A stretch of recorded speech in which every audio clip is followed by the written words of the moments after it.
কাল ব্রেকফাস্ট করেছিলাম পরোটা, তার সাথে আম, কারণ পরোটা দিয়ে আম খেতে খুব ভালো লাগে। আর এই যে দেখতে পাচ্ছ কিছু একটা রান্না হচ্ছে, এটা কি হচ্ছে বলো তো? এটা হচ্ছিল পটল চিংড়ি, আমি না এঁচোড় চিংড়ি বলতে যাচ্ছিলাম, যাই হোক।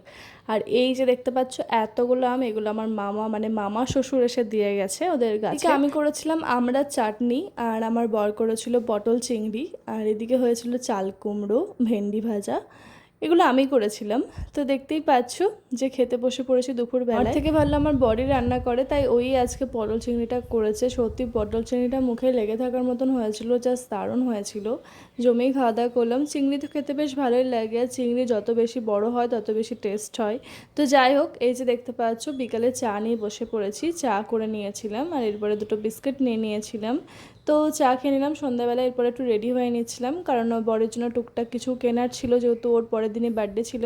তো আমরা বেরিয়ে যাওয়ার জন্য রেডি হয়ে নিচ্ছিলাম। তো এই যে দেখতে পাচ্ছি চুলটা বেঁধে নিলাম, আর আমি রেডি হয়ে গেছিলাম, সিম্পলি কিছু আর করিনি, কুর্তিটা পরেছিলাম। এত গরম লাগছিল, গরমে অবস্থা খারাপ হয়ে যাচ্ছিল।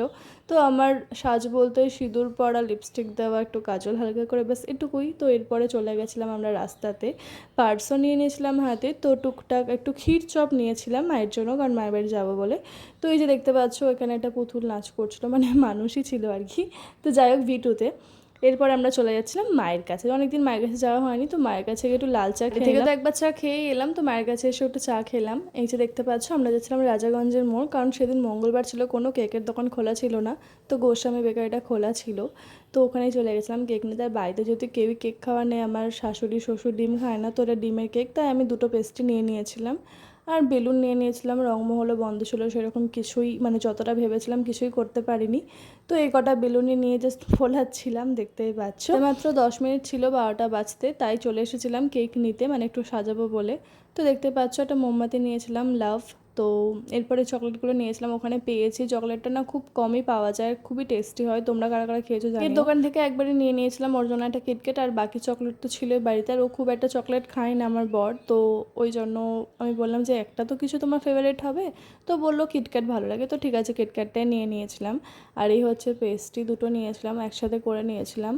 তো দেখতেই পাচ্ছ এবার আমি প্লেটটা সাজাচ্ছিলাম। রাত্রির 12টার পর সেলিব্রেট করলে, মানে 12টার সময়, সেটা একটা আলাদাই লাগে। বিয়ের পর প্রথম ওর বার্থডে, তাই ভাবলাম যে একটু স্পেশালভাবে ওকে সারপ্রাইজ দেওয়া যাক, ছোট্ট একটা সারপ্রাইজ। তো দেখতেই পাচ্ছ যে আমার সাজানো রেডি, সেটাই বলছিলাম যে হাতে আর 5 মিনিট বাকি।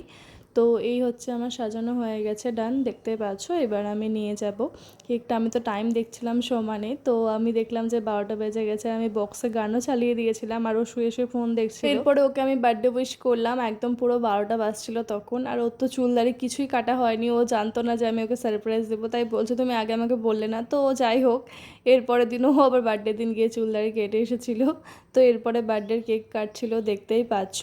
তো এরপরে কেকটা আমাকে খাওয়াতে যাচ্ছিলো, বাট আমি বললাম যে না, তোমার বার্থডে আগে, তুমি খাবে। বলছে না তুমি খাওয়ালাম, না তোমার আজকে বার্থডে না, তুমি আগে খাও। যেহেতু আমি কেক খাওয়াতে গিয়ে গালে লাগিয়ে দিয়েছিলাম, তাই ও আমাকে গালে লাগিয়ে দেবে ঠিক করেছিল, বাট আমি ওকে গালে লাগাতে দিইনি। এরপরে দিয়ে দিয়েছিলাম চকলেট। তো এই ছিল ভিডিওটা কেমন লাগলো কমেন্টে অবশ্যই জানিয়ে। Tata, bye bye.